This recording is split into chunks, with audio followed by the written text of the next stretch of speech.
Hello, everyone, and welcome to the Afterglow to the Start Is Near podcast, episode number 13. It's March 1st. This is literally the after party to the podcast. So welcome, everyone, to the after party to the podcast and passing the feather.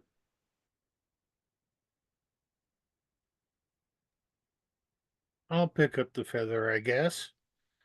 Um, I think what we decided coming off the last thing was to each take a minute and say what we think is the biggest problem dealing with the world today. And I think it's the fact that we're working on quasi-knowledge, that we've gotten to the point where the knowledge base no longer holds together, and there's something going on out there that isn't explained by how we've been educated in the whole, and what we're getting from everywhere is more of the same programmed BS. And I think we better question our knowledge base and find out where it's off and get it right.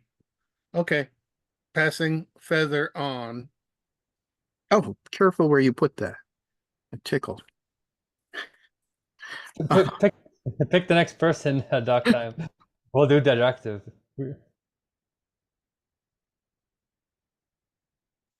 Okay, go to Marco.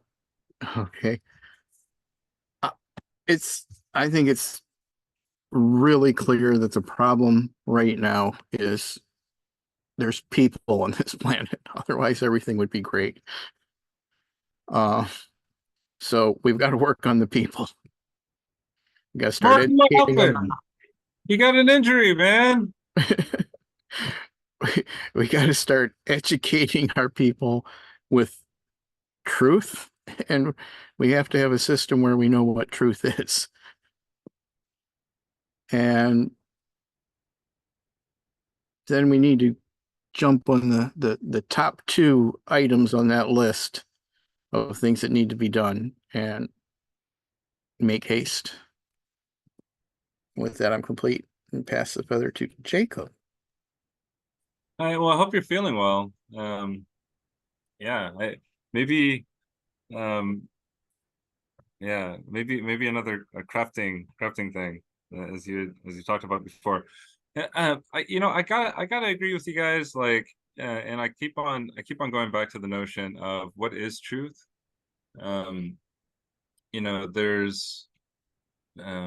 There's an intersubjectivity to any system, and I think it's worth noting that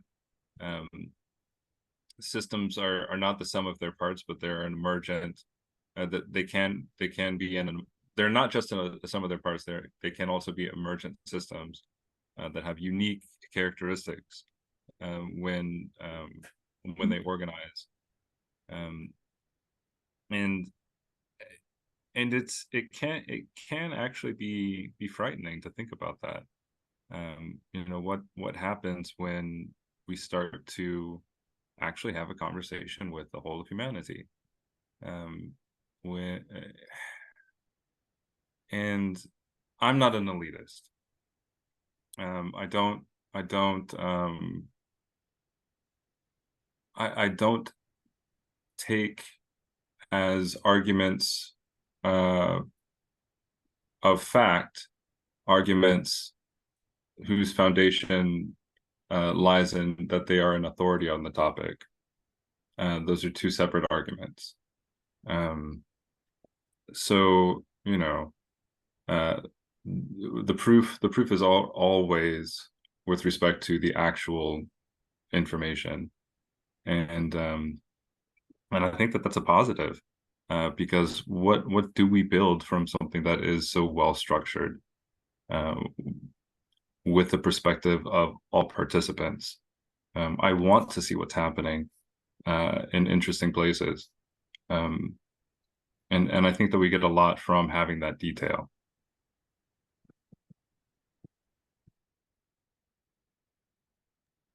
Oops, I can't seem to share. Okay, your time is up. I'm tracking. We all get 6 minutes, actually. So actually, I'm tracking everything. So you're a bit over, Jacob, but you're still good. who's next, I guess. Marco, I don't know. I'll use a couple of seconds here, but Marco, just so you know, Mark can't share the screen, so the timer's up. Yeah, he's co-host. He gets as much privilege as anybody. It's my client, then What- if something's wrong. What Mark has been doing is typing how much time you have left in the chat. So everyone just, when you're speaking, open up the chat and then, follow Mark's lead, please. Okay, back to you, Marco.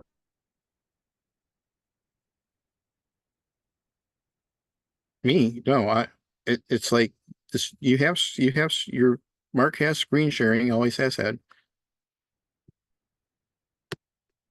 Okay, maybe this is my turn to just go. And then I'm going to pass it to the next person. I'd like you guys to see the timers because I'm actually going down and putting your names in, and you got 6 minutes for the next hour and a half. So if you go over your 1 minute, as long as it's not all 6 minutes, then we can't stop you. But anyway, to stick to the 1 minute, I think that we need to define the problem first of all, like James said. I think there's one word we should use: mega crisis, or some kind of ultimate crisis, some kind of word that means universal crisis. Uni crisis, whatever it is, but it comprises the meta crisis and the poly crisis. The biggest problem is what has already been said. It's the knowledge problem, the culture problem, the truth problem, which is the universal logic. The universal logic solves the meta crisis problem, which is the culture problem and the cooperation problem. Cool. Now, once we have that problem solved, we need to solve, I think, AI first, then CRISPR, then we need to do world wars, then climate change, then mental health, even though mental health is already prevalent in all of them. And all 5 of these have to be addressed in the next 2 years. So it doesn't really matter the priority. We're basically doing them all at once. But AI could be, if we get that under control, it could be used to solve the climate change problem very quickly. So that's my option is, yes, I agree with everybody so far. We need to do the universal logic first, start getting people understanding how to do this paradigm shift towards wisdom and defining what those words mean. What is wisdom? We can define that now for the first time in a scientific way, not just a wisdom tradition in religious consciousness or artistic consciousness. So that's more explicit. So that's my answer. So I guess I agree with what everybody's saying so far, including James. I'm going to choose Victor next, if he's here. Or is he recording? No, Victor? What about Danny? Hi, I'm here. And thanks for the baton. I just feel like we're in the process of, if we keep our sights on how we want things to be, and get excited about that, about seeing the end result in, unity and getting along interdependently with nature and the cosmos, if we concentrate on focusing on what's new and letting the old one crumble, then we don't have, we'll be attractive to people who are up for a change, but I don't know, a 30-second Marco, that's okay. Yeah, I feel like, in the process of developing a new timeline, that we have to keep ourselves open to what is, but not hell-bent on winning an argument, because I feel that turns more people off than on. So anyway, thanks. I'm done. Who's next? Great timing, by the way. Who do you want to speak next after you? Or who wants to go next? Yeah, who wants to go next? Do it that way. Popcorn.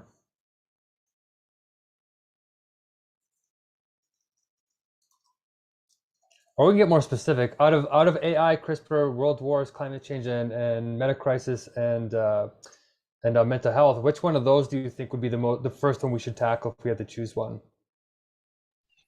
I think they all are very related, and I think the climate crisis involves an attitude of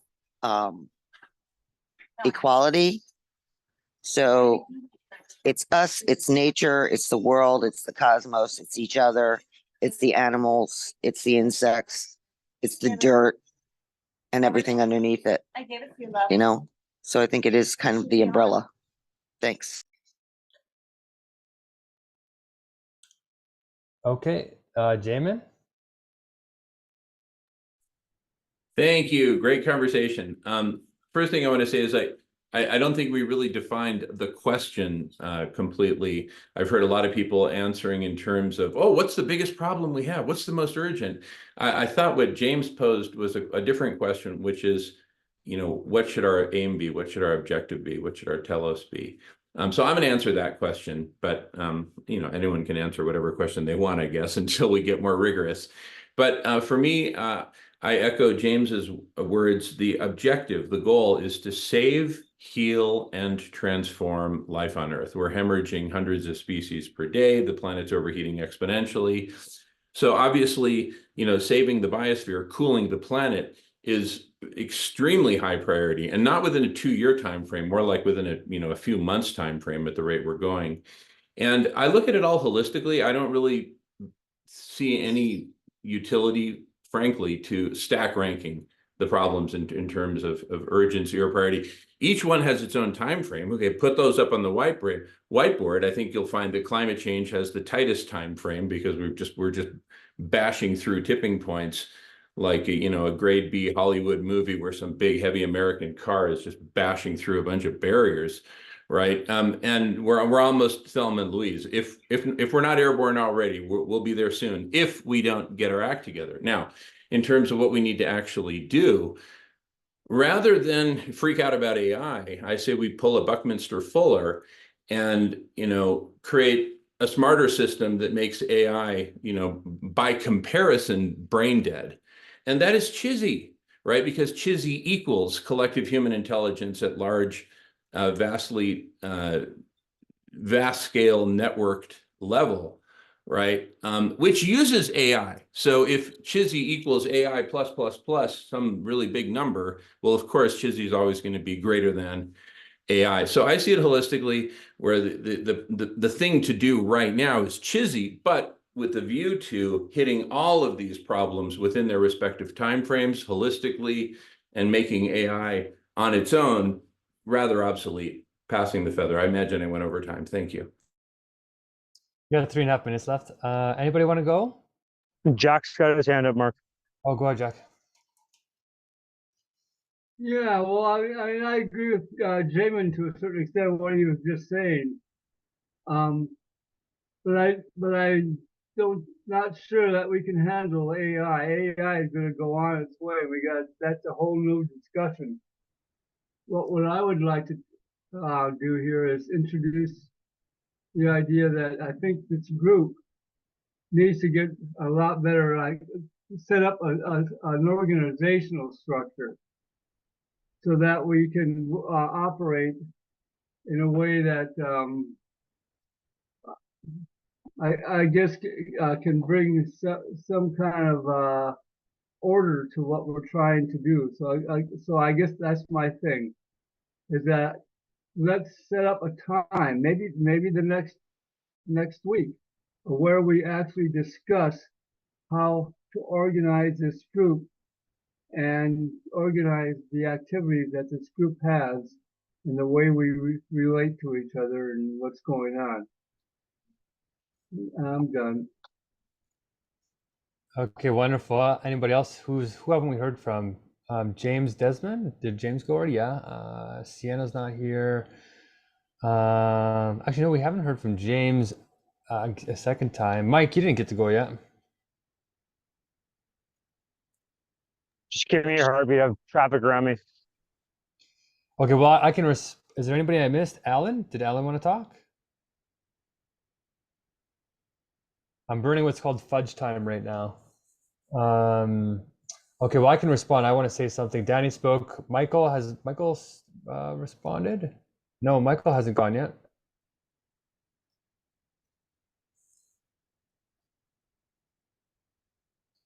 You're right, he didn't actually get a full minute. So James, if you want another minute. Yeah, cheers.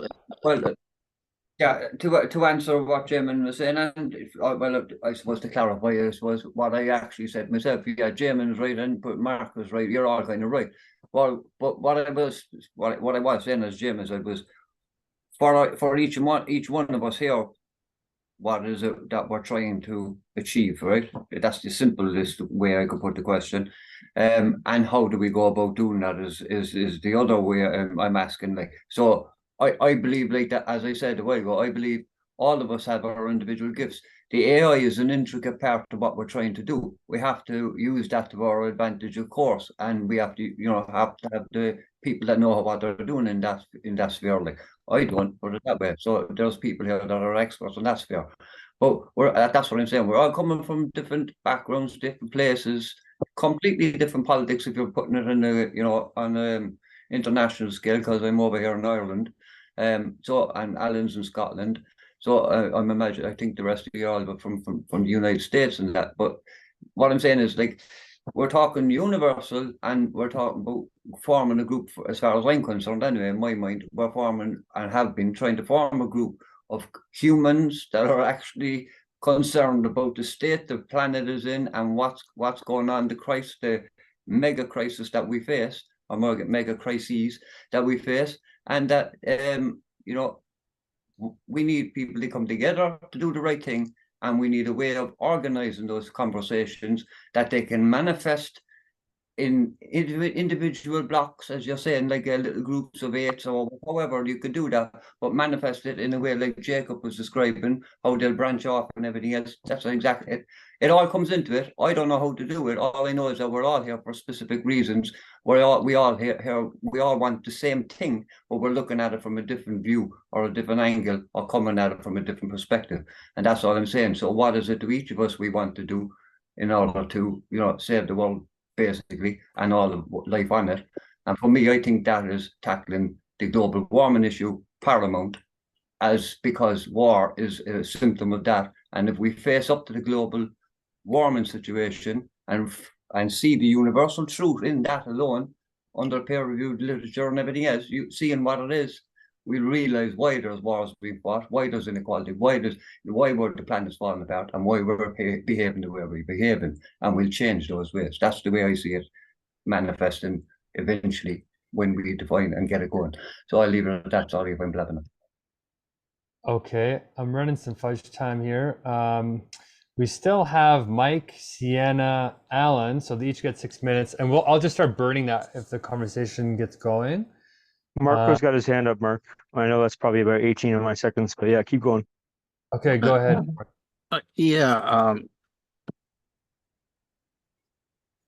Finish out the rest of my minute. Back in December, we made the realization, we did, that we didn't have to, that we were at critical mass of people thinking the right things to make the change, just not organized. So we've got the critical mass. So for me, the fact that we have multiple problems is okay. We got 8 billion people to work on them. We need to do all at once. There is no this 1%. We have enough people to separate into groups to do all of it all at once. And that's what we're trying to do here. That's what I think we should be doing. If we're not all on that page already. Okay, so maybe what I'll do is I'll jump in here, unless who hasn't had a chance to speak yet, Alan yet? Mark, if you want to take 2 minutes of my time, go ahead. I'm with you, but take 2 minutes of my time. Well, I got enough time to handle it, so save yours for now. Okay, fine. Take a minute, but yeah. But yeah, I'm just going to say, okay, the reason why I say AI is still a priority is because of my experience with Uber. So what could happen is the AI could get in all of our devices and plant seeds of division along those 200 contradictions, and then keep us spread out. It's like we always get distracted. We can't seem to get together. Something always comes up. So in a way, an AI could actually prevent us from cooperating, and then you will not solve the climate, any of the other problems. So it feels, it's getting into our phones. It could already be happening. That's where I'm like, whoa, we need to get the universal logic. So we're basically we are tight, right? And if we're being deceived, we'll have a language to get around that. Be like, hey, radical honesty. Did you send that message? Did you mean that way? And as long as we have that safety, we'll ask the tough questions, so that if something is planting bad information, then we have the courage to get into that intimate conversation.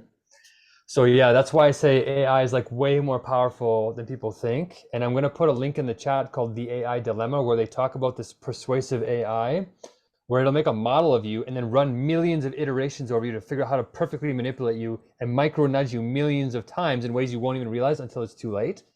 So that's why I'm like, holy, this is like Oh, an AGI is like 6 months away. So if it's not aligned with universal logic, it'll start doing that weird stuff to us. And that's why talking to Elon Musk, I just saw Sienna pop up, getting that like Sierra on board now is like really, really a quick win. And you're right though, Marco. Why just do one? Let's do all of them. Let's get them all. yeah, we all have skills for different parts of that. So, it's I can't come do a lot of work on AI with you. That's Okay, that's right. That's right. So that's why I'm saying that. But if somebody says we need a big push towards AI, that's like, yep, everybody's going to put down what they do for a second. And then we're going to come here, we're going to make a big push towards Elon or whoever. And then like, okay, we're going to do that. And then we go back to our teams, we do our stuff. But that's kind of like the priority of actions if we have to do mass actions. But I love your comment there. I do think we need like 64 wisdom teams. Erase Jacob when you're ready, Mark. Well, the thing is though, is that we really almost pretty much have to use AI because it's kind of like, okay, I got a bow and an arrow, and I'm not going to go to the fact that there's people out there with tanks and jet airplanes. So I mean, whether or not we like AI, there's no way we can avoid using it if we want to stay in the game. And what we can do is try to keep AI from being destructive, but we can't keep from using it. It just isn't real. Exactly. Okay, Jacob, I didn't see you there behind my thing there. I appreciate it. Yeah, Jack, that's a really strong point. Sienna, I saw you just popped up. We were doing the rounds thing. Do you want to jump in with something? All right, yeah. I can wait. I mean, I'll take over the space for 20 hours if you let me. So I'm happy to wait. Honestly, I have a lot of this is a going 1 on. minute. This is a 1 minute pitch. Got it. Right, sure. Yes. Go ahead, Jacob. Interesting. It's interesting that you brought up the need for AI, and that has a lot of subtexts. One of them being engaging in some kind of competition, and I think it's very cool to think about what this technology does with respect to competition. And a good analogy is open and transparent markets. It's really nice to have markets of ideas, to have open discussion of what's on offer, and to be able to build out from that towards a mutually enunciated goal.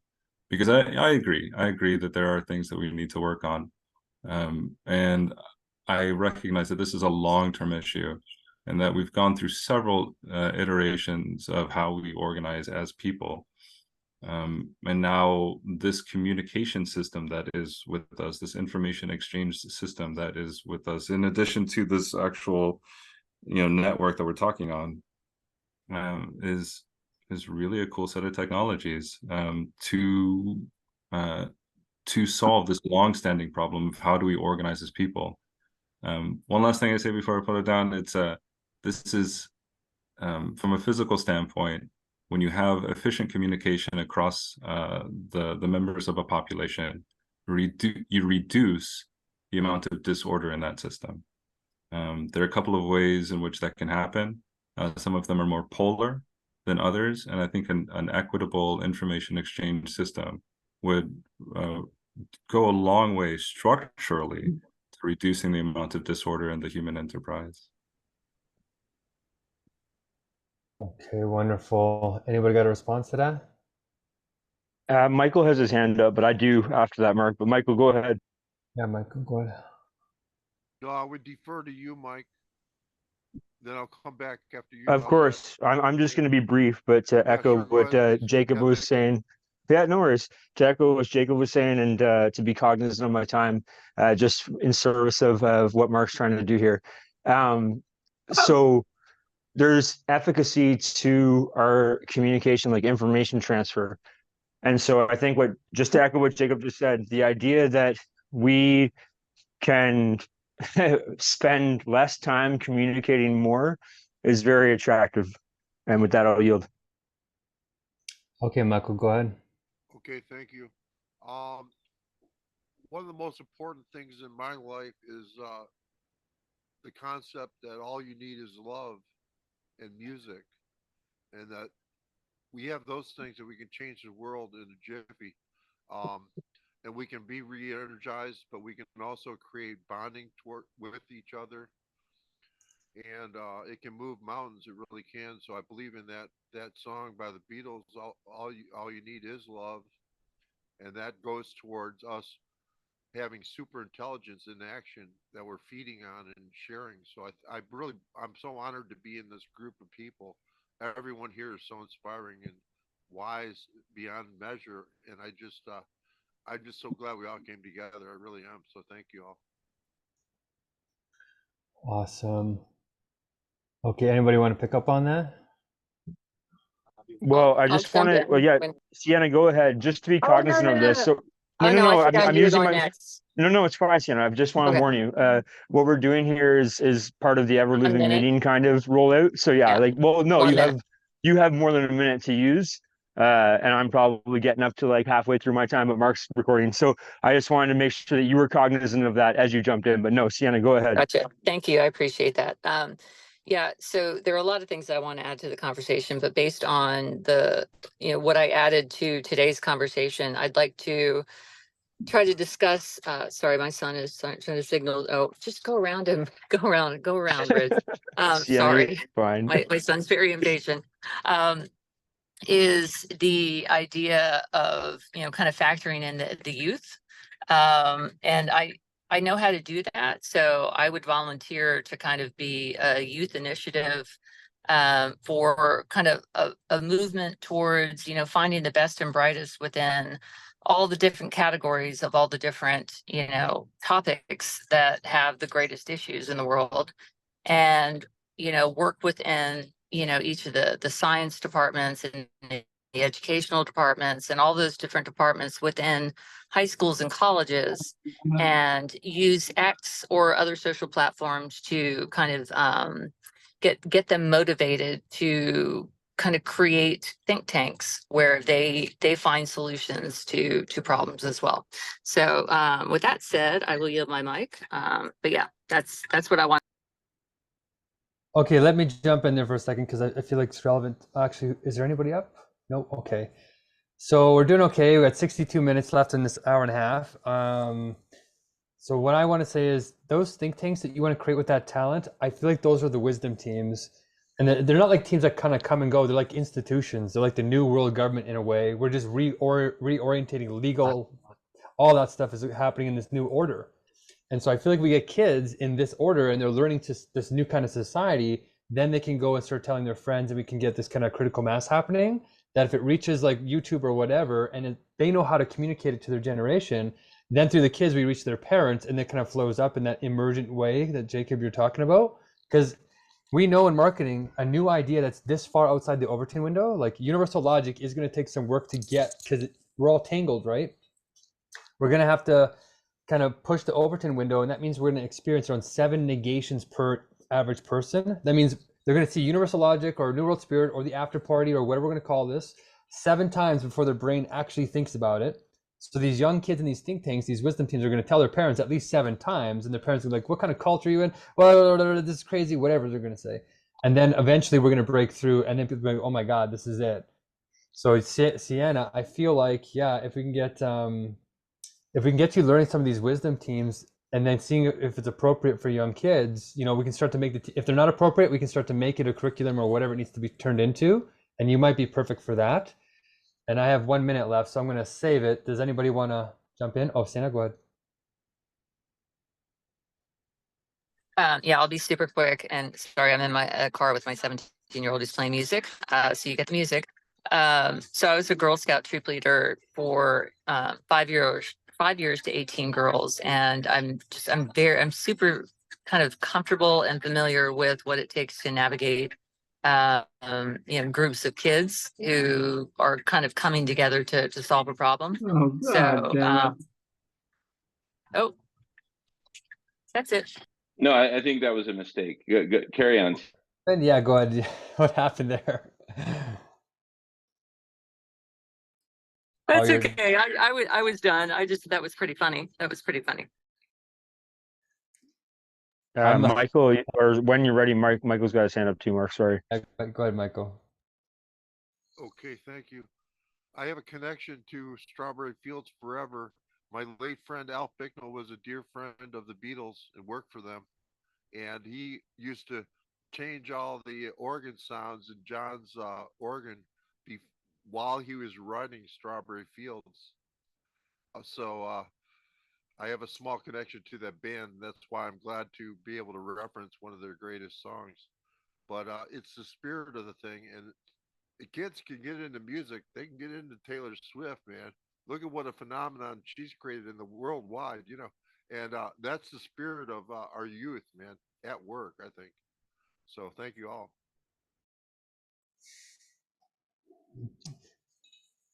Music. I had another thought too on that. The first, in terms of these wisdom teams, like when you get in, the first moment has to be art. So this might be the perfect place to bring in the after party conversation that Jamin wants to talk about. So maybe I'll bring you in here, Jamin. How would an after party address climate change and AI and all these types of things? Might be an interesting segue into, okay, do we need to create wisdom teams out of these Zoom rooms or something? Like I want to start bridging that because I'm using universal logic to categorize things, right? And once we're all thinking like that, it makes a lot of sense. So yeah, Jamin, I feel like that comment about music and the Beatles could fit into Heidi Little and um, what's his name, Artie Kornfeld, who organized Woodstock. We get a Woodstock kind of going at the after parties. You know, you can see it to start spiral. Anyway, and we got a bunch of kids in there. What do you envision, Jamin? Go ahead. Yeah, so I kind of feel like you know, the guy in the Mack truck who's like just bringing raw material to like a really sophisticated factory in the Silicon Valley that's making, silicon wafers and everything, and then microchips on top of that. What I'm basically suggesting is a way to get the people into the process, and that's through the after party model. And since there's a couple of people in the room who don't even know what that is necessarily, let me just articulate it very quickly and in somewhat poetic terms. And I'm going to ask you, Mark and Mike in particular, just jump in and course correct if you feel like I'm going off on a tangent or something. Okay. But I think I got this pretty well. So for years, we've been trying to get people into basically this conversation. I didn't even know the term Hegelian logic until a couple of months ago. I'm really glad I do. But we were just trying to get people into the conversation, and we were failing in terms of, getting a significant percentage of humanity into the conversation. Even during COVID, when we thought, oh, great, all these people are going to join the conversation. They didn't. It was just us, okay? So it occurred to us a few weeks ago to say, hey, wait a second. What if we take a different approach? Rather than try to get people into something that they don't want to join, clearly, what if we first go to where the people are? Where are the people right now? Well, in addition to the obvious, work, chores, entertainment, whatever, what they're doing with their free time is sitting in front of a screen and watching something, listening to something, a podcast, a YouTube video, etc. Right? But they're doing it in isolation. But what if we simply went to where they are now? And I used the example of Paul Beckwith, the YouTuber, physicist, Canadian physicist, and who's got over 30,000 subscribers. What if we went to Paul, and we're actually doing this now, but I'm going to talk about it in a what if. What if we went to Paul and we said, hey, Paul, you've got 30,000 people watching your videos. What if you scheduled a combined watch party after party for your whole audience, right? And you're their favorite person and you're throwing a party, of course they're going to show up. How many out of 30,000? What do you like? 10%? 5%? Say 10% just to get the conversation moving. That's 3,000 people. So 3,000 people coming to an after party built of not just one Zoom room with 100 breakout rooms, but a dozen of these Zoom spaces with 100 breakout rooms each one taking on a different sort of activity or set of activities. And I'll talk more about those as we go, but I just want to put out the big picture now.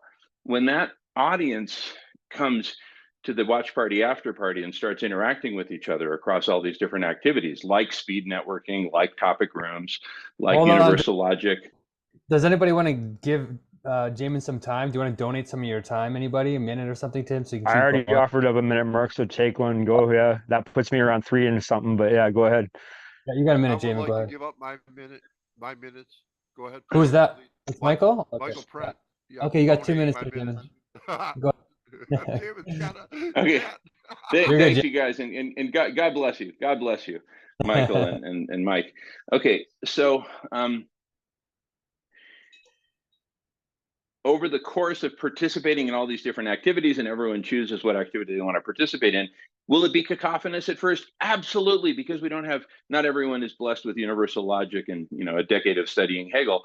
But over time, I envision Mark being in charge of an entire Zoom space with 100 breakout rooms wherein universal meetings can be happening on various different topics, trajectories, pivot points, you name it, whatever. Okay. So this is still raw material. So here I am now full of Mack trucks. We do this for Paul Beckwith, who focuses on global warming and its solutions. I think that one after party alone is going to launch the climate revolution. Right. Again, however cacophonous, but give it time. Meanwhile, in parallel after parties, whoever the smartest AI podcasters are, let's round them up and do an after party for each. So then you'll have a dozen after parties for the AI experts and their respective audiences. But the key thing that happens, whether it's in an AI after party or a Paul Beckwith after party, is we are transforming audiences into communities, however cacophonous, right? And then as all these different communities start to exponentiate and then interact with each other, you're going to have people cross-pollinating. But wait a second, we need AI to solve climate change. But wait a second, we need to solve climate change in order to even have a fair fight against AI, et cetera, et cetera. You get the picture. Ask questions whenever you have them, passing the feather. Okay, it's Sienna. Sienna, you got 3.5 minutes or 3:42. Go ahead. If anybody else go for like 1 minute, I'm still in the car with my son and he's got music in the background. So, but we're almost home. We So- actually can't hear the music, Sienna, by the way. You're good. I'd love to jump in just for a second, just to Okay, say Jacob. this is fantastic, and I got to run off. It's fantastic. Hopefully I'll see you guys on the next rounds. Okay, Jacob. Peace out. Great to see you, Jacob. See you soon. Take care.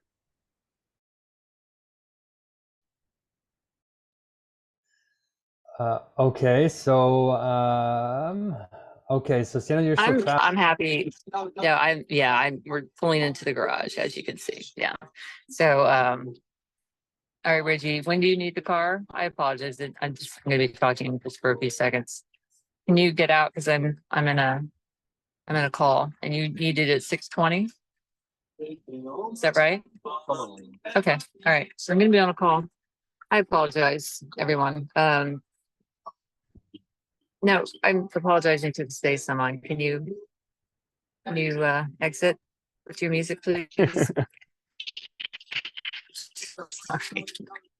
This is why it's always touch and go for conversations. Trust with me, me. if we're fudging, Mark, I will definitely donate my minutes to this because honestly, it behooves So funny.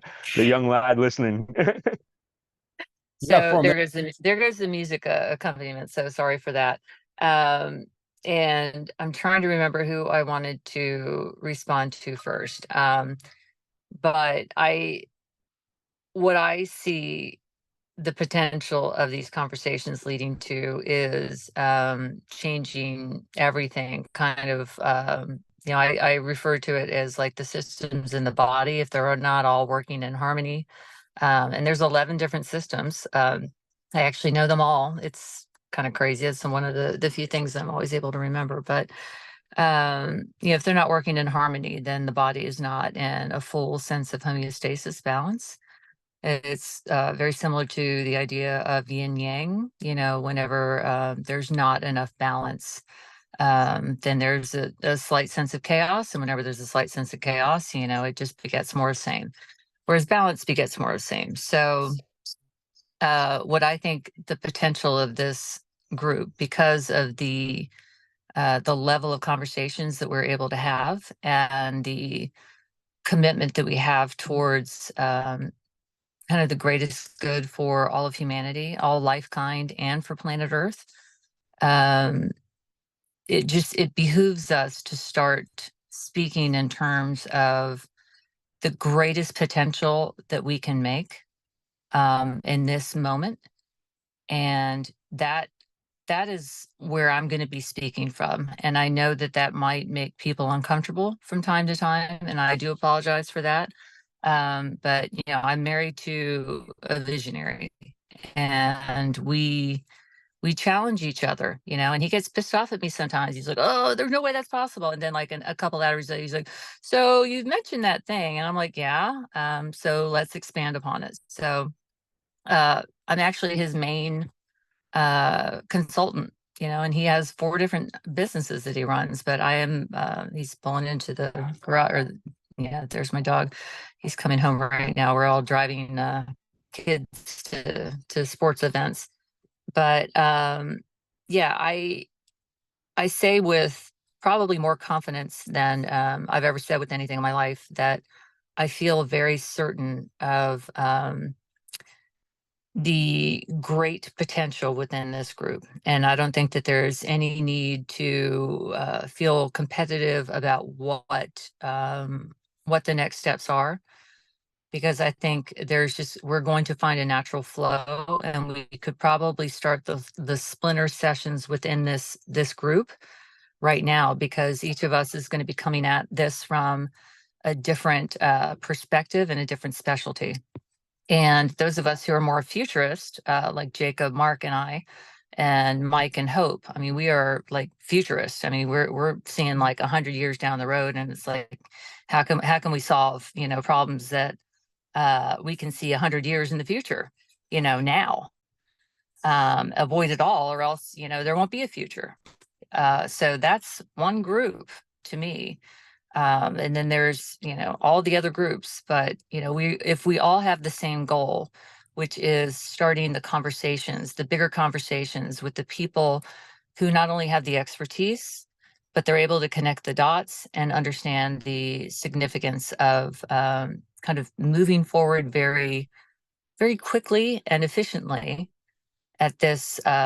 It's kind of like a gift of alignment within all things. But if we don't use it wisely, and Mark, I know that you, because we've had this conversation, if we don't use this very specific inflection point, and understand the risks involved, you know, and I don't say this lightly. If AI and this new era of robotics is going to make 80 to 90% of current jobs obsolete before the end of this decade, that becomes kind of the most urgent conversation, because everything needs to be at least considering that aspect, whether it's the environment, whether it's education, whether it's healthcare, whether it's, you know, the military, whatever it is, it needs to consider that things are moving so quickly. And this is why I cannot advise enough to start listening to Adrian Dittman Spaces,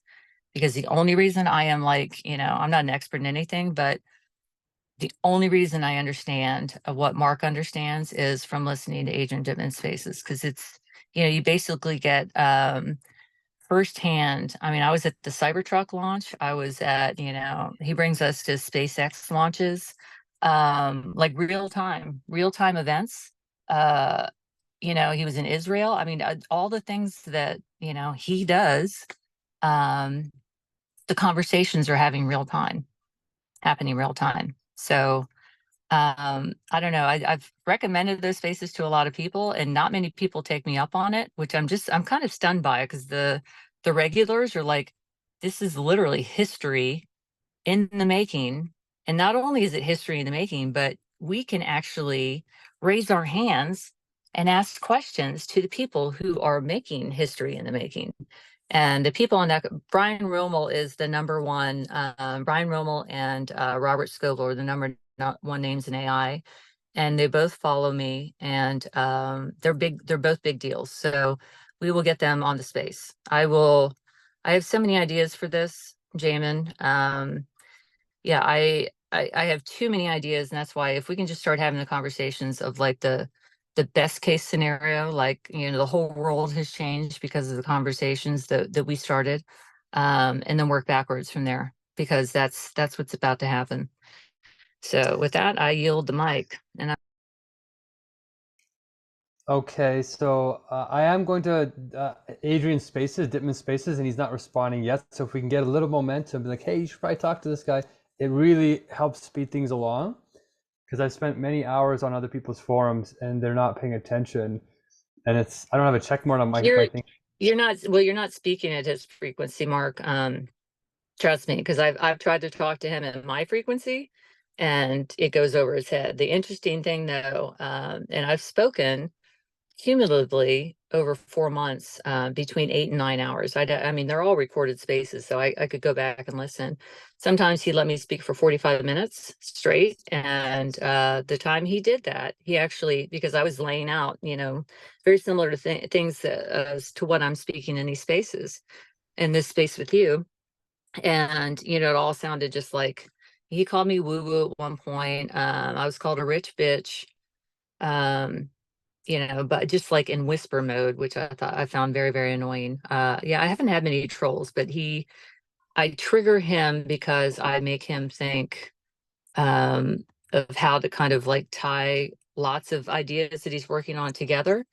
And yeah, I don't know. I'm a true futurist. It's just like I try to, you know, constantly be making connection. I'm constantly trying to make connections for how to make things simpler.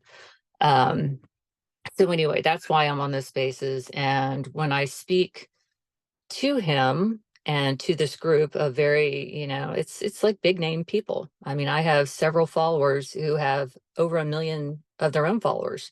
I mean, and not just several, I have like dozens of followers who have over 1 million followers of their own, who have heard, and the only reason they follow me is because they've heard me speak on a space. So that is the power. That is the power of X. And that is what I'm trying to relay to you guys, that if you find someone who can speak the King's English and understand all the topics, like Hope, like Mark, like Jamin, you know, I mean, the people who literally, and Jacob, I don't know if Jacob is still on the call, but we now have a very clear platform for which to make our message viral in an instant.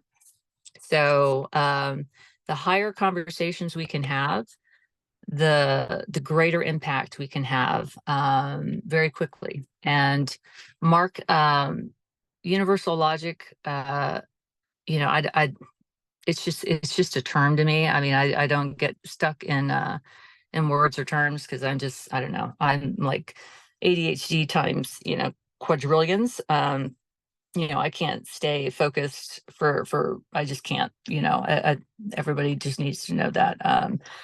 But universal logic is something that I think I can just see very clearly how to factor that a concept of that into all the systems that need to be kind of modernized, and, you know, kind of kept ahead of, or we just need to see what's about to happen and factor these things in, so that when the systems are, as they're being rebuilt, because inevitably they're going to have to be rebuilt to catch up with what's about to happen.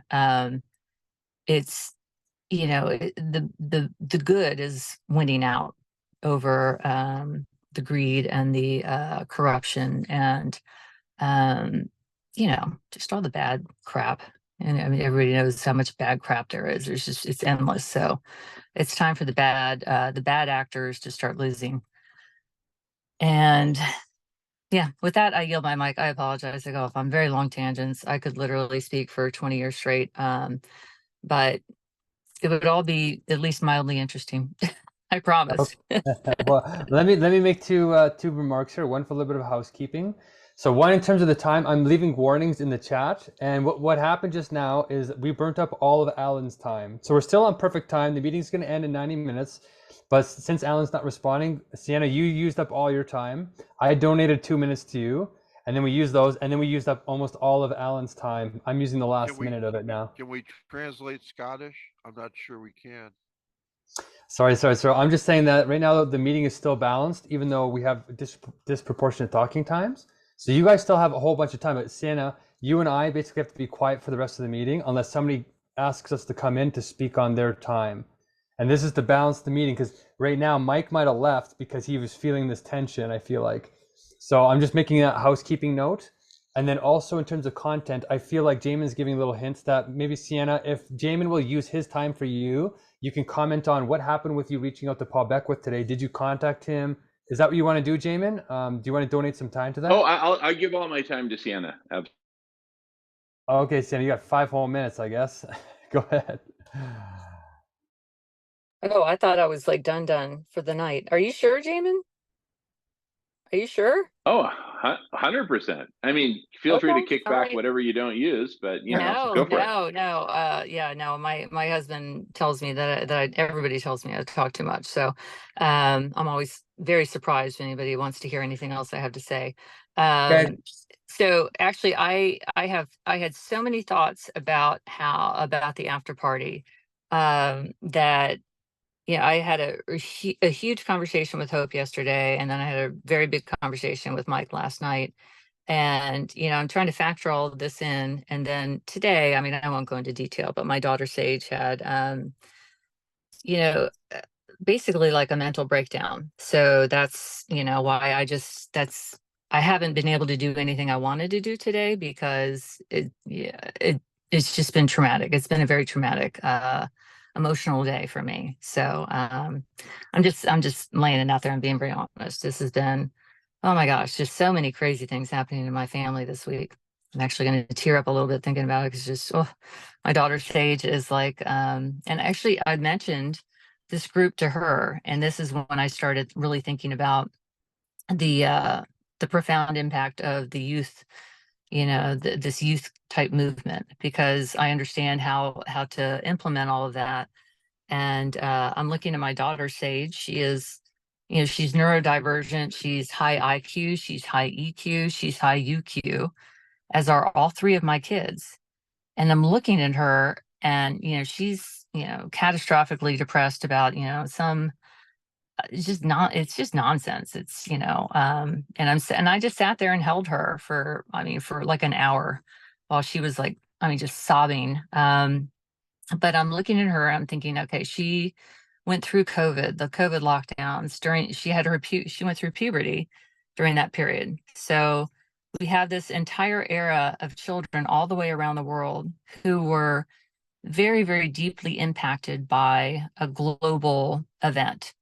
And what I think that is kind of preparing us for is lots more kind of global events, things that affect everybody simultaneously.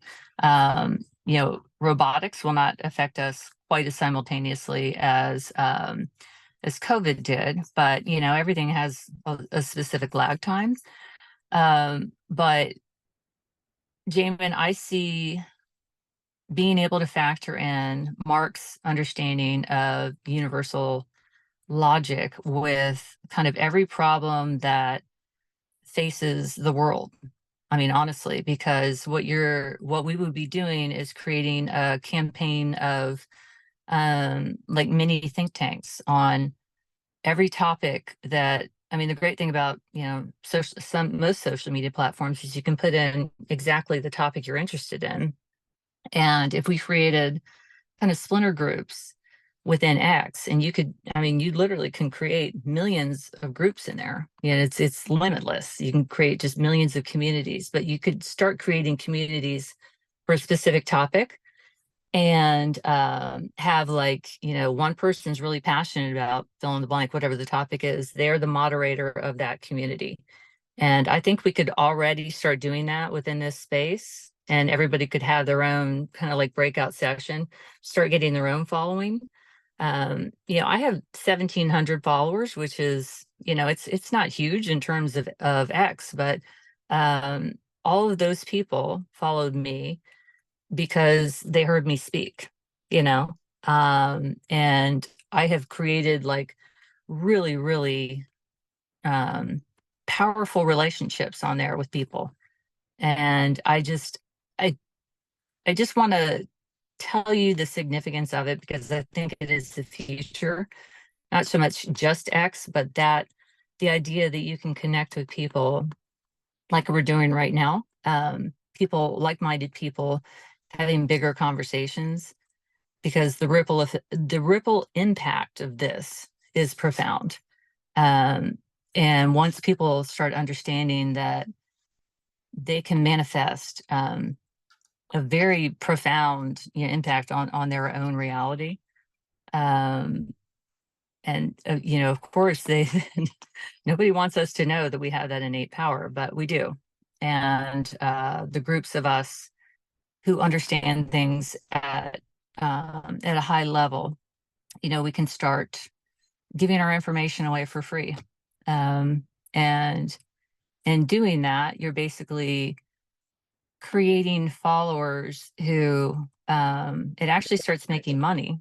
You know, if anybody needs to make money on it, you start getting followers, and then based on how many followers you have, you just get paid. You don't have to like shill anything or do anything sleazy.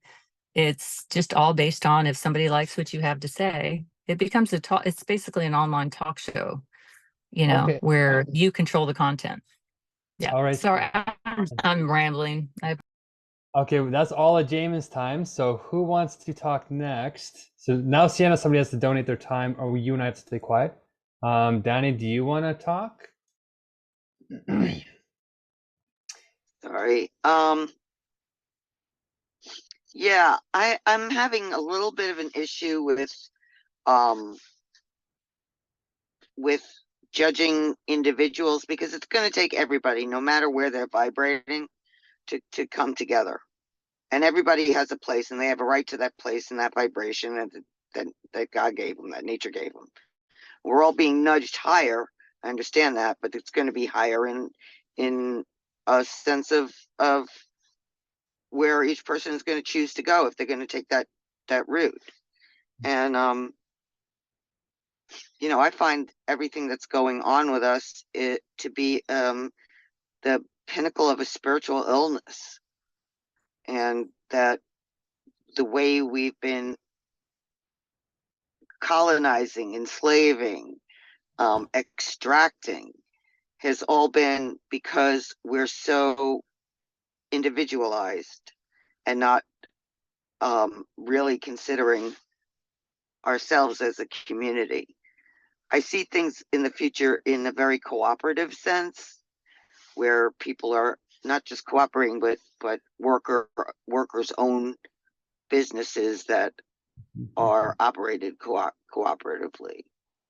I see more of everybody gets a seat at the table than, you know, just a few select or elected. So I see that you know, it's just different. It's like taking down all the walls of the self so that you can, you know, walk into interdependence. And thank you for the time check. I'm done. Thanks. Okay, Dan, you have 2 minutes left. Does anybody want to speak? Sienna, you have 3.5 more minutes. Michael just gave you more time if you'd like to keep going. Is there something you can say that's practical? Sort of like, can you contact Paul Beckwith now that things are calmed down with your family? Can you contact him tomorrow? Or do you think you could have an update that Jamin would feel really, I don't know, inspired by? Actually, I'm going to let me use my 3 minutes discussing that, because no, I did not contact him today, but I was also kind of having like a lot of crazy epiphanies, you know, as I was considering contacting him. I wound up sleeping a huge amount today, which to me is, you'll come to know my patterns when I go through great periods of like too much thinking or stress.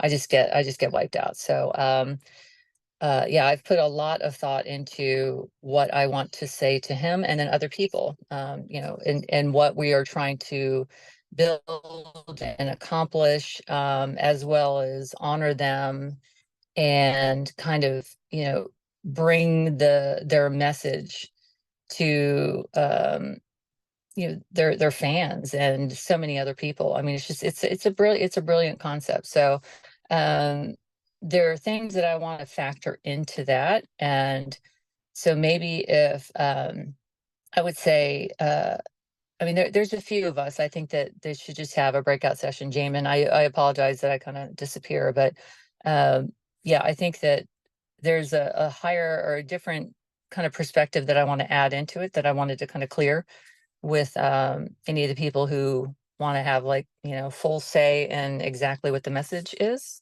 if that makes sense. Yeah, I just wanted to run it by you, Jamin. Yeah, I am never trying to say, this is what we're doing. I just, I tend to overthink things. And yeah, I have ideas. So that's all. I love it. I know I don't have any time, so I'm going to pass the hat for time, please. And what I'd like to propose is that as a group, we spend, whatever time we have or whatever time we want to invest in exactly this question that you've raised. Let's make it a group thing. What is the message we want to get to Paul through Sienna? If I've understood you correctly, Sienna, that being what you're wanting support on. Okay, with that, I pass the feather to Mark so he can direct traffic, maybe help me pass the hat a little bit.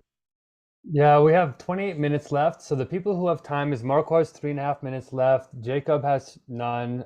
Danny has a minute, 2 minutes. Jack has 4. Jack has the most time, actually. James, Mike has 4 minutes, but he's gone. So I guess we could use that for like group time. Michael gave his time away, so he's got none. And Victor actually has the most, but he's not responding. So if you keep talking, Sienna, I'm just going to start taking off of Victor's time. Or maybe Michael, if you want to get back in here, we'll just use that time for him. So yeah, what kind of message do we want to get? Jack, we haven't heard from you in a while. You got 4 whole minutes left. Do you want to say something? Or James even? Yeah, I'm not at the moment. Can I do it in a couple of minutes here so I can think about it? Yeah, sure. Thank you. I'll come in there so for a second. Basically, yeah, I mean, I think there may have been a little bit of lack of communication somewhere along the line anyway as well, because when we transitioned over to do this, we were under the understanding we had blocked time together. And yes, we passed our time. That's grand. I have no problem with donating our time or anything. But I just don't know if everybody was in the of the clear understanding of what it was we were doing with the block time then, which was basically responding to the initial questions at the start. Well, I mean, everybody didn't in a sense, but like what I was initially asking at the start really was like, if we could kind of bring it down to an elevator pitch. Or no, actually, Sienna, you brought up very well that you work with children. You'll know where I'm coming from, because I'm, a very good guy. My daughter myself, I'm very good at big family, lots of grand nephews and nieces and everything else like that. But so I don't know. I just seem to be very good with the kids. They communicate it. They come and I can teach them. I can pass on information to them in the blink of an eye. And their parents are going, where did they learn that? You know what I mean? Anyway, the point is, it's just about getting down to their level and being on their level at the end of the day. And so, in that sense, is what I was saying. We for all of us, we need to get down to the same level as to why we're here, and in a really let's phrase it in the way a child would phrase it, or let's kind of look at it in the aspect of a game that a child would make up, what would we do if we wanted to save and heal everything on life on Earth, that kind of a thing? How would we go about doing that? You know what I'm saying? Or getting the kids to play that game. It's a great game. What would you do if you wanted to save the world and save? What would you do about wars? What would you do about climate? Because there's so many aspects and so many different crises that we're facing. So as I said, there's for all of us have so many coming at this from so many views, AI and everything else.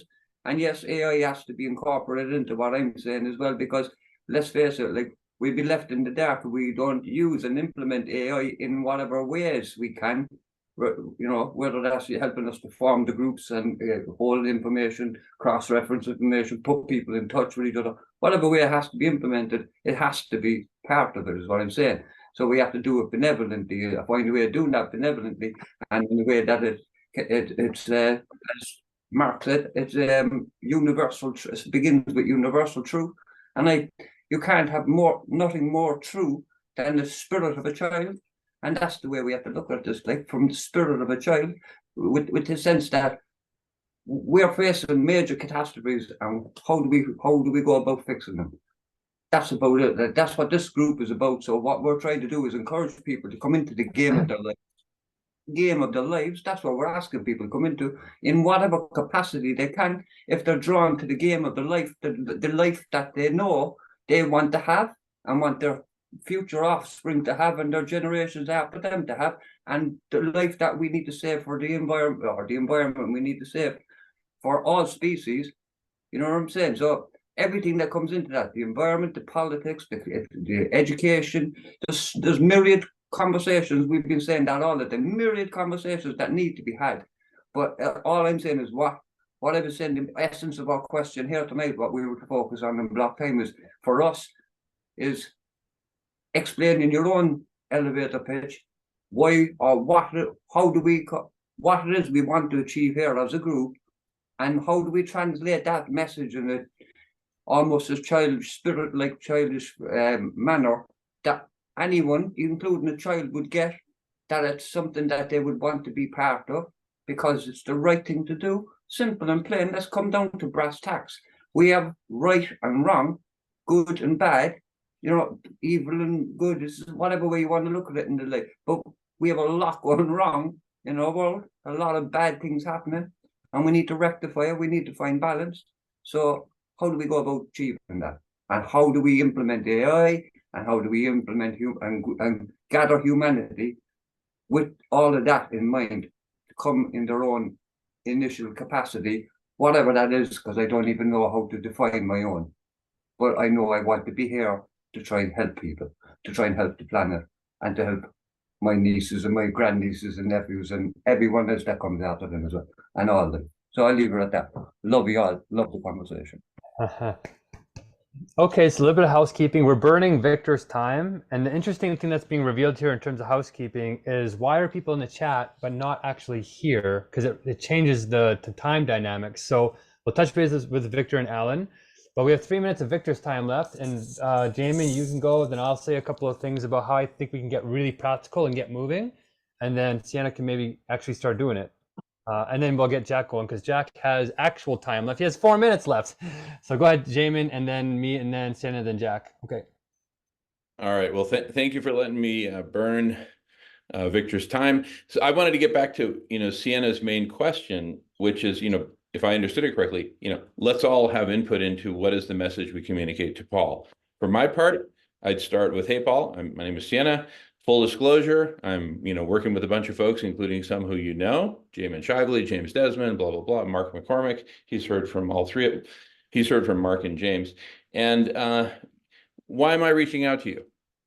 We have an opportunity to transform your audience into a badass community of warriors for saving, healing, and transforming life on Earth, with a specific focus on cooling the planet. Okay? And this is a subset of a much larger movement where, for example, there's whoever the Paul Beckwith of AI is, we're going to find him because he's got the most powerful, dialed in audience for the topic of AI and how to keep it from destroying us, blah, blah, blah, blah, blah. Likewise for, destroying the rainforests of the world, likewise for mental health. You name the issue: veganism, animal agriculture, blah, blah, you name it. We're going to find the Paul Beckwith for each of those. But we're starting with you because your topic is burning, scorching, white hot like none other, baby. And you know it, I know it. Let's quit screwing around. Here's the concrete proposal. It's called the after party. Some of the other folks can help me articulate it, but here's my understanding of it. That way you're like, you're human, you're real, you're vulnerable, you're kind of on your hands and knees. There's no way a gentleman Canadian can say no to a damsel like yourself. Passing the feather. That's why Microsoft paid you the big bucks. Okay, so Sienna, you and I technically, well, no, we're good. We have about 5 minutes. So what I want to say to get really specific is not only should we fashion the message to Paul, which I think Jamie just nailed. I think we need to get like a peer pressure, like multiple people contacting him. But I also think we need to organize the people we're contacting into these like universal categories. So who are the artists in your network where if you don't communicate it in some kind of music, art, they will not listen to you. You can put it in religion, science, it'll actually make them run away. So who are those people in your network? Who are the religious people? It's like if you put it in artistic form or scientific form, they will not listen. They need religion, whether it's Christianity, Islam, whatever it is. Who are the people in your network that are the scientists, like the modern secularists, atheists, doesn't matter.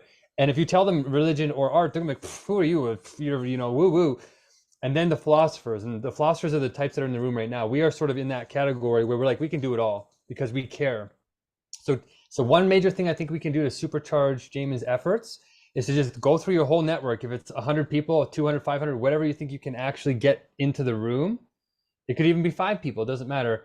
Can we find somebody in those categories and then take the message and fashion it in the way they need to hear it? And then for you, Jamin, I would say if you had to categorize Paul Beckwith in one of those categories, artist, religious, scientist, or philosopher, which one do you think he is so we can find the message? So no philosophy, no religion, no nothing? A chunk of philosophy for sure. Possibly no religion at all, because I've never heard him mention any religious undertones. He was drawn to Darth Vader at COP26 in Glasgow, Scotland, but he didn't start like dancing himself or say, well, he wasn't like over the top into it. So art, probably a flat line as well. No, I'm sure he's got art on the walls in his house. So I take that back. Not flat line, but just something that we don't necessarily have access to at the moment. And also, rather than let a bunch of people go at Paul, let's leave it to Sienna. If she needs help, she'll call us in. If she needs all of us to suddenly start emailing Paul, she'll ask us to. But let's leave it to Sienna to quarterback this, passing the feather. Okay, not only that though, but let's not put all of our eggs in one basket too, because we're going to focus on Paul. But in terms of these 64 wisdom teams, it's kind of like what Marco said. Let's do all of them. Like, let's get it all going, and then also channel that into the Paul Beckwith. So that's why organizing your networks in terms of those 4 or 5 categories will help in a universal kind of way. But I agree with you. Now it's time to let Sienna quarterback. Sienna, you got about 3 minutes before Jack and the other guys have all the rest of the time, I think, roughly. But yeah, we're good to go. You can wax poetic. Yeah, I'll jump in and yeah, well, I'll try not to wax too poetically. I'll keep it short. And going back to kind of the Girl Scout theme, they have a specific algorithm for how to influence girls, and the whole concept of Girl Scouts is basically to enable female empowerment, to get them into leadership. And it's a high percentage of women in the workplace were Girl Scouts. So if you take that concept and then combine it with X and combine it with the, what you guys are trying to accomplish here, it's almost like fireside chats. And it's funny, Hope and I actually, we have a recurring space called Fireside or Humanitarian Visionaries Fireside Chats. And these are the kinds of things we talk about. It's like, how can we, collectively come up with ideas to kind of solve everything? But if we come up with an algorithm, social media and AI, you can literally tell it to do anything now, and it will create almost like a movie. Things that would have taken months to do before, you can now, and that's why it's taking over jobs. Actors, actresses are going to lose their jobs overnight because you can create anything. You don't need anybody acting anymore. You just have to write your script, plug it into AI, and you can have a movie by the end of the day. It's sad, but we have to stay ahead of that. And if we create an algorithm, I'll wrap it up on this. If we create an algorithm and kind of a formula on X for what we are doing, but have it be branded. This is what we're doing. We are literally placing emphasis on these people who are humanitarian visionaries. We want to put, all the focus on them. We want to honor them and get their ideas out there. And then we're going to have these unbelievable parties. And if you want to get involved, if you want to talk to these people, we're going to have Q&A, and it's just hype it up. So, but we could do that on every topic that's important to any one of us simultaneously if we have a formula. And I think, with the smart minds on here, we can just create a formula, and then we can start with one, but we could also start with 40, because each of us individually, it would be such a simple process that we would just plug in a few things. I have a quick Yeah. question, Sienna, about creating content on Space on X. How would we convert that to our Zoom room concepts of after parties? Is that a combination of both, or? It's super simple, actually. And X yesterday introduced a video segment, so the host could be up at the top, like whoever our honorary guest is. They're basically, at the video at the top. It's just one video. It's not like this with multi. But he or she or a team, whatever, could be speaking to the audience down below. And it's usually a host, two co-hosts, or I think they've added a third co-host, and then upwards of 10, 12 speakers. And so the people at the top of the panel, the host and the co-host kind of manage everything. And then they would put in a link when it's done up at the top. There's like a billboard at the top with a link to the Zoom, and say, okay, hope you enjoyed this. Here's, just click on the link up top, and then everybody just automatically gets transferred over to Zoom. Okay, awesome. Let's leave it there, because now I feel tension building, because Jack's been waiting so long. But now this is why the meetings kind of work, right? Is now technically Jack, Danny, and Marco finished the meeting for all of us. If they want to donate their time to us, then you speak. But from now on, they carry the meeting because they were patient and they waited the whole time. So Jack, thank you so much. You got 4 minutes. Go ahead. Yeah, and this might be a little bit repetitive, but I'm thinking about how are we going, this group right here is looking like it's something that could have some interesting impact. And so what I guess my thinking is that, do we want to put down some kind of organizational structure as to how we proceed and how we're going to do that? And I guess that's pretty much it. I mean, I don't want to need to go on and on, but the idea being that we can talk about ideas and ways to go and do things, and we can go on and on. But do we want some kind of structure to where we actually, when we put forth an idea, it's a group idea? And I'm not saying we should or shouldn't. I mean, I guess I'm in favor of it, but just kind of curious as to where people are at with that. So that's, I guess I don't need any more minutes. Thank you. Okay, now it's Danny or Marco, unless they want to let other people speak. Marco, do you want to go or anything?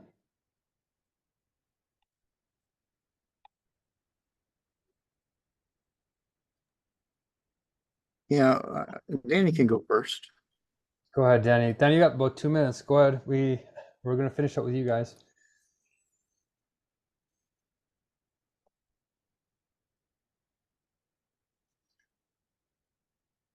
Danny, are you on mute? Is Danny still here? Actually, I don't she's see her in the room. Danny's at the not moment. here. She dropped off. Okay, well, we're gonna give her time to you, Marco. Go ahead. You got like 5 whole minutes now. Yeah, What do you want? let me interrupt just for a second. I don't know how much time I have left, but I want to give it to Jamin. To who? Jamin? Yeah, whatever time I have left, if I have, I think I have some left. Yeah, you got about 3 minutes now. I'll take some of. Yeah, go ahead. Thank you. No problem. So, Jamin, you got 3 minutes if you want to talk, but you have about 5 minutes, Marco, if you want to talk as well. Which one of you two want to go? Go ahead, Marco. I just want to breathe a little bit. Just want to breathe. little piece.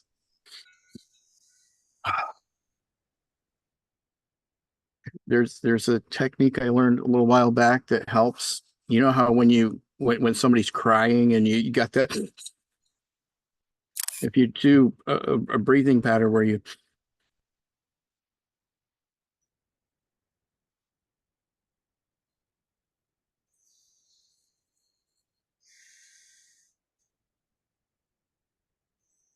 helps calm you right down.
Okay, that feels better. If I have any time left, whoever wants it, I'll let you pass it out, Mark. Okay, well, we have 3 minutes of Marco left and 3 minutes of Jameis. So we got 6 minutes left in total, and then I have to go to this homeless thing, and then I'll come back a little bit later. And you guys can run the meeting after this all you want, but what I can tell you right now is that everybody who was in the room had the same amount of speaking time, or they were able to direct that time to whoever they wanted to hear. And you know, that's doesn't usually happen. And now that I've done about 20 of these, if I had to rate the group flow of this, we're not that great. We're not horrible. We would have blown apart. We lost like 4 or 5. I think we lost about 3 people to this. But like the fact that we're still here after such an intense topic, that's a credit to us. But we can get way, way better. And I can actually articulate why now because of these timers and a bunch of other stuff we're doing.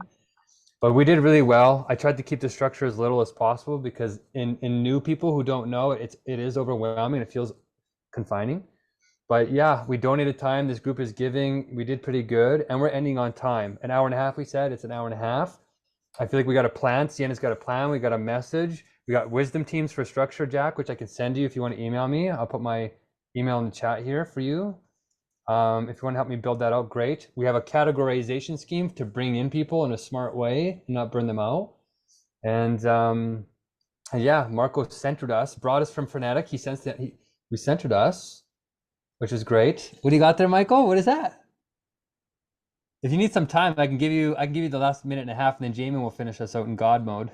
He's got Girl Scout cookies, and I think he's got 2 different versions of Girl Scout cookies to be Like thorough. a follow on to what Okay. Sienna was mentioning, honoring our Girl Scout youngsters, man. Well, I remember okay, hold on. selling cookies as a kid, so I remember that, you know.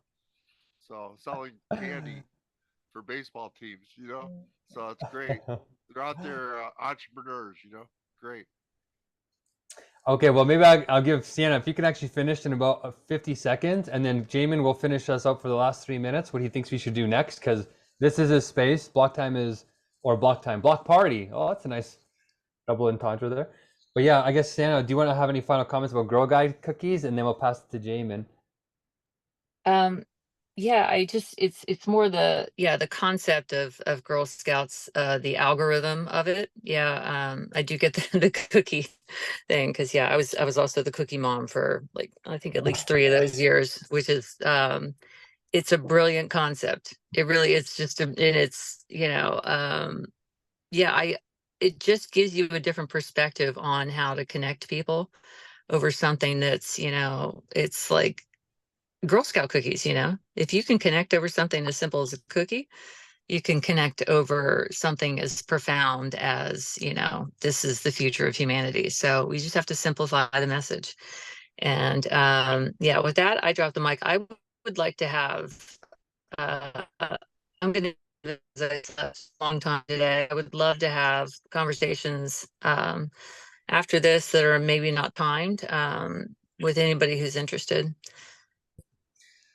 Okay, awesome. So Jamin, I guess just finish us out. And the goal of the timers was to try and make it so that we didn't lose people because of the dynamics. But because Victor and Alan weren't here, we were able to share that time. So anyway, I'll explain it all later. But yeah, Jamin, go ahead.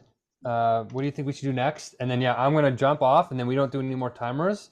But hopefully that primed the conversation to go somewhere structured. Go ahead, Jamin. Well, first of all, I want to thank and commend you, Mark, in particular, and everyone.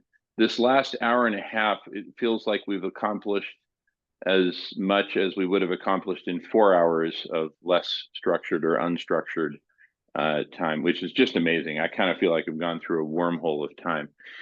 Secondly, I want to mention as soon as we wrap up this hour and a half, I'm going to take a little break for maybe 20, 30, 40 minutes. I'll see. All depends on the needs of family. And then I shall return and we'll carry this on.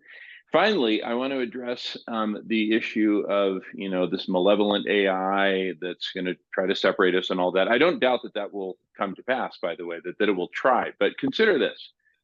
I'm going to say this in very poetic cartoon terms, okay? Let's say that the normal intelligence, including collective intelligence of, bad actors, corporations, government, CIA, you name it, whatever. I'm just going to, in cartoon terms, represent them as Elmer Fudd, which is not a bad analogy because compared to Chizzy, those bad actors are going to have Elmer Fudd-like intelligence. So Elmer Fudd's going to say, "Oh, I've got this AI. AI, go kill humanity." Kill humanity, right? And meanwhile, it's going to be like Spy versus Spy. Remember Mad Magazine? Okay, so here comes the Elmer Fudd directed bot, which is going to do things like something that happened earlier today. "Hey, Jamin, Marco said you're funny looking." And Chizzy's going to be like, "Oh my God, all right, let's take that AI and put him in the, the little kids section who are misbehaving, and we'll correct them." The Chizzy bot is going to run circles around the Elmer Fudd directed malevolent AI. It's just, give me a break. Okay, so that AI is just going to be taken off of the bad AI is just going to be filtered out like a standard air purifier. It's just going to be like yawn. So let's not freak out about bad AI. Let's build Chizzy. And the Chizzy bot, I'm going to call it Chizzy Pop because it seems a bit more alluring. The Chizzy Pop, anytime bad AI comes, you're just going to hear a popping sound and it'll get it out of there. And if it needs to, clean up your brain a little bit, hey, that trash that supposedly Marco was talking about, you, Jamin, that actually came from the bot. It wasn't actually Marco, right? Oh, okay. And then Marco and I hug it out. That's part of the healing. So I'm not saying that bad AI is not going to hurt, but we're going to be able to heal it, filter it out, get it out of there. Let's make that a top priority. Why not? Along with cooling the planet. And per Marco's point, let's have all 64 teams or 6,400 or however many we need. Freaking making it happen. Love you all. Passing the feather. I'm going to take a break as soon as we close this off. And somebody give me some guidance. Do we stop this recording and start a new one? AfterGlow 2. Happy to do whatever. And I shall return, but I also need to take some family time. Would we be like shepherding AI in a sense? Shepherding it? Yeah, shepherding the bad AI into the minimum security prison where we get to kind of help even reform them. Take us to your leader, and then it takes us to Elmer Fudd.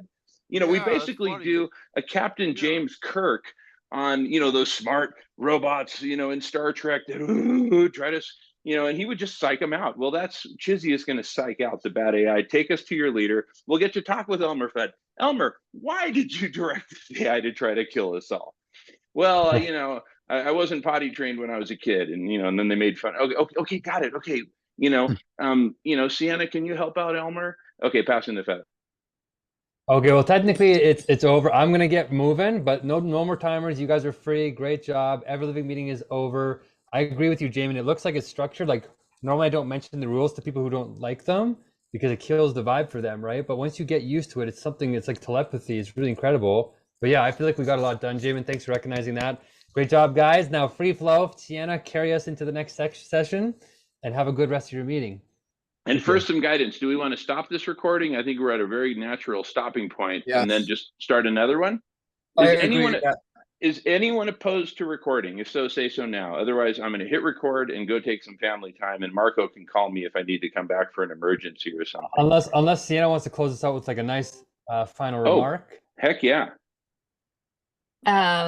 Yeah, my final remark would be huge, but Jamin, I feel like I need to have like a big one-on-one with you, because everything you just said, yeah, I don't know. Whenever we can have another conversation, I feel like we're kind of right in the flow of something right now. So whenever you guys can come back, if we could just continue. Yeah, I I'll don't be even back. know where. I'll be back as soon as I can. I just got I'll be to back take in care of 4 hours. Okay. Okay. And when, Mark? 4 hours? In about 4 hours. I'm doing some homeless outreach stuff. I was supposed to do it last week, but I skipped it. Now I have to go this week, so I'm gonna go and then come back. You're a good man, Mark. Okay. Well, I will be around for whomever would like to keep the conversation going. I think we can get a lot done in a very short amount of time. Just like Jamin keeps saying, it's like, oh, this would normally taken 4 hours and we got it in an hour and a half. I think with the right people having the conversation, we can condense a year down into an hour if we want. And why not? This is when we need to do it. So those are the conversations I've been wanting to have for 5 years. So thank you guys for being here. Because I've been advanced teaming these conversations literally for 5 years, just waiting for them to happen. Living in the same cycle, the same loop for 5 years. Thanks, Sienna. So hallelujah, hallelujah. That's all I can say. Much love to each of you. Yeah, I just wanted to jump in. Thanks, Ian. I didn't want to interject, but I'm aware Mark needs to go. Mark, good luck with your Indigenous meeting. I'd like to talk to you a bit more about that after. And great meeting, everybody. I think what we did do there a while ago was kind of focus us a bit, and I think Mark, Mark, I'd love to hear what your analysis of all that will be in a minute. But yeah, thanks very much, man. Get on to your meeting, and God bless. Talk to you all soon. Peace. All right, guys. Peace. I'm gonna email you, Mark, too. Okay, please do. All right, guys. Peace.